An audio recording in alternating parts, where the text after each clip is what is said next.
नमस्ते बच्चों। सप्तमः पाठ का 2 अंश आपने पढ़ लिया। आज तीसरा अंश इस वीडियो के माध्यम से आप पढ़ें। सबसे पहले सस्वर वाचनम। एतस्मिन् एव काले व्याघ्रचित्रकौ अपि नदीजलं पातुम् आगतौ। एतं विवादं शृणुतः वदतः च। व्याघ्रचित्रकौ अरे किं वनराजपदाय सुपात्रं चीयते। एतदर्थं या एतत् अर्थं तु आवाम एव योग्यौ यस्य कस्य अपि चयनं कर्तुं सर्वसम्मत्या। सिंह तूष्णीं भव भोः युवाम् अपि मत्सदृशौ भक्षकौ न तु रक्षकौ। एते वन्यजीवाः भक्षकं रक्षकपदयोग्यं न मन्यन्ते अतएव विचारविमर्शः प्रचलति। बकः सर्वथा सम्यक् युक्तं सिंहमहोदयेन वस्तुतः एव सिंहेन बहुकालपर्यन्तं शासनं कृतं, परम् अधुना तु कोऽपि पक्षी एव राजा इति निश्चेतव्यम्। अत्र तु संशितिलेशमात्रस्यापि अवकाशः एव नास्ति। सर्वे पक्षिणः आम् कश्चित् खगः एव वनराजः भविष्यति इति, परं कश्चित् अपि खगः आत्मानं विना न अन्यं कमपि अस्मै पदाय योग्यं चिन्तयन्ति तर्हि कथं निर्णयः भवेत्। तदा तैः सर्वैः गहननिद्रायां निश्चिन्तं स्वपन्तम् उलूकं वीक्ष्य विचारितं यत् एषः आत्मश्लाघहीनः पदनिर्लिप्तः उलूकः एव अस्माकं राजा भविष्यति। परम् आदिशन्ति च तत् आनीयन्तां नृप अभिषेकसम्बन्धिनः संभाराः इति। पहले इतने का हम लोग अर्थ देख लें। ये आपका सस्वर वाचनम मैंने संधि विच्छेद करते हुए सारे शब्दों को तोड़कर पढ़ा है, तो आशा करती हूँ शायद आपने ध्यान से सुना होगा। फिर भी मैं एक बार और आपको बीच बीच में बताती चलूँगी। तो अर्थ के साथ देखिए, ऊपर आपने पढ़ा था कि कौवे और मयूर के बीच में लड़ाई चालू थी कि कौवा कह रहा था कि मैं वनराज पद के योग्य हूँ और मोर कह रहा था कि मैं हूँ, क्योंकि मैं विधाता के द्वारा मेरे ऊपर ऑलरेडी जो मुकुट कलगी के रूप में जो मुकुट है वह विराजमान है, इसलिए मैं हूँ। तभी क्या होता है, एतस्मिन्नेव काले इसी समय में व्याघ्र चित्रकौ अप, व्याघ्र मतलब बाघ, चित्रक मतलब चीता, तो इसका समास विग्रह हो सकता है। व्याघ्रः च चित्रकः च। नदी जलम, नद्याः जलम षष्ठी तत्पुरुष। नदी के जल को पातुम, पा जोड़ तुम प्रत्यय, पीने के लिए आगतौ आए। इसी समय में बाघ और चीता दोनों नदी के जल को पीने के लिए आए। एतम विवादम शृणुतः वदतः च। इस विवाद को सुनते हैं और वदतः बोलते हैं। क्या बोलता है, व्याघ्र चित्रकौ दोनों एक साथ बोलते हैं, अरे किम वनराज पदाय सुपात्रम चीयते। क्या वनराज पद के लिए योग्य का चयन किया जाए। सुपात्रम मतलब योग्य, योग्यता का या योग्य व्यक्ति का चुनाव किया जा रहा है।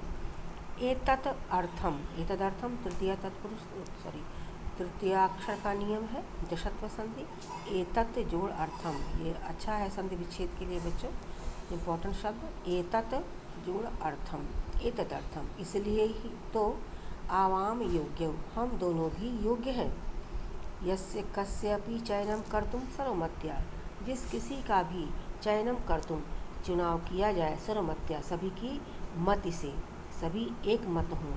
तृतीया विभक्ति लगी हुई है मत्या में, सभी की मति से, सभी की बुद्धि अनुसार। शेर बोलता है, तूष्णीम भव भो, हे तुम अब चुप हो जाओ। तूष्णीम चुप, यह आपका अव्यय पद है, आपके कोर्स में भी है और अक्सर एग्जामिनेशन में पूछा भी जाता है तूष्णीम मतलब चुपचाप, तुम चुप हो जाओ। युवाम अपि मत सदृशो भक्षकौ न तो रक्षकौ, तुम दोनों भी मत सदृशो मेरे समान भक्षकौ भक्षक हैं, भक्षक हो, न तो रक्षकौ न तो रक्षा करने वाले।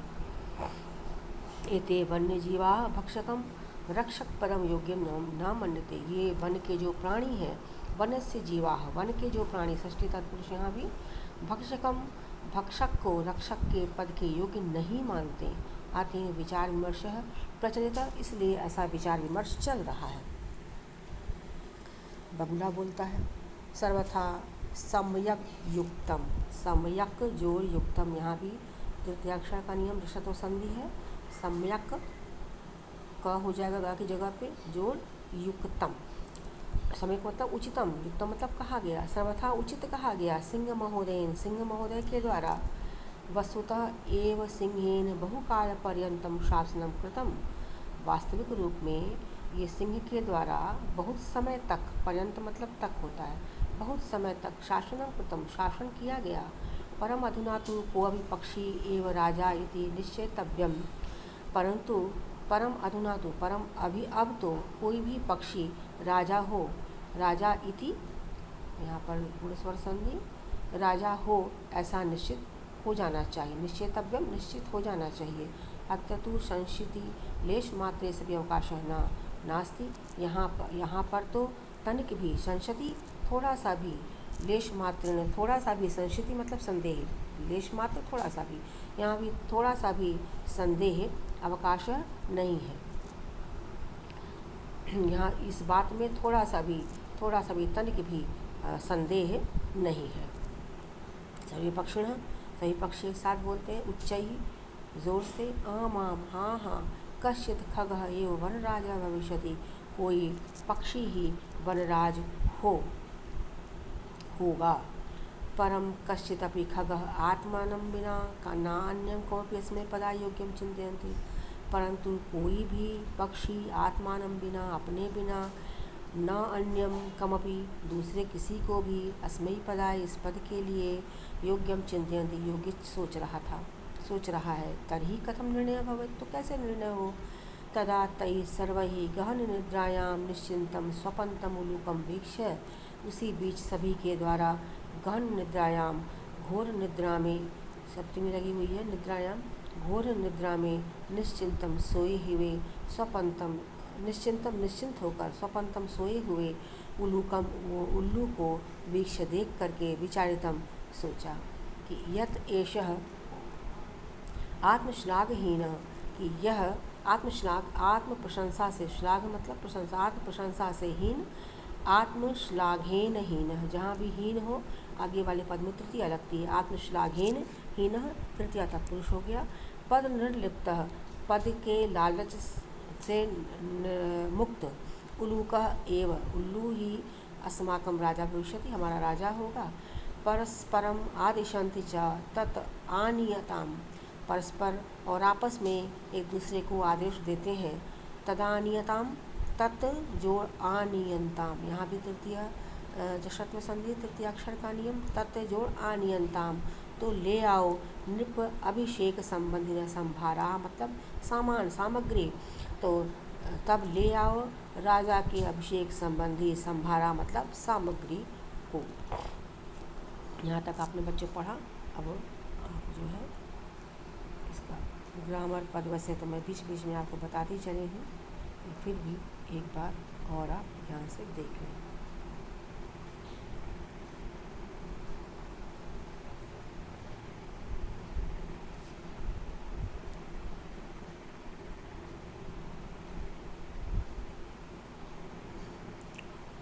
जी, तो आपने ये देखा व्याघ्र चित्रकौ, व्याघ्र चित्रकौ समास विग्रह मैंने बताया था, व्याघ्र च चित्रकः च द्वंद्व समास अभी आपके कोर्स में है, कट होने के बावजूद ये है।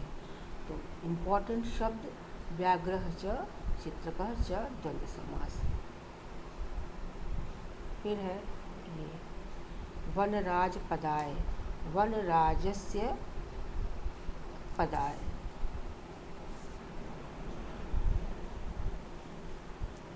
फिर है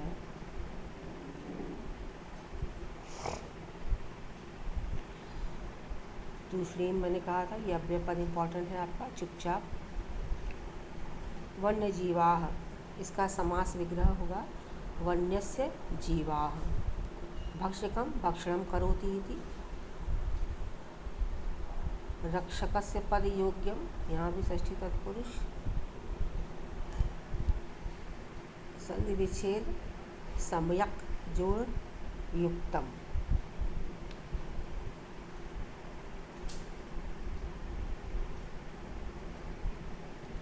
राजा जोड़ीति,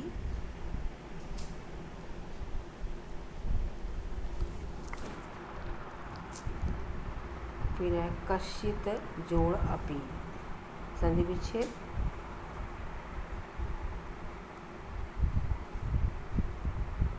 यत् जोड़ एषः यदेषः। आत्मश्लाघेन हीनः,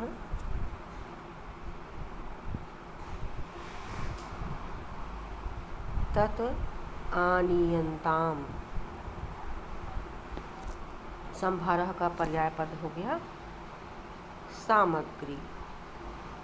सामग्री, ये आपके कुछ जो कठिन शब्द थे उसका व्याकरण शब्द मैंने आपको परिचित कराया। अगली क्लास में इसके आगे हम लोग पढ़ेंगे। आज फिलहाल इतना ही। Thank you.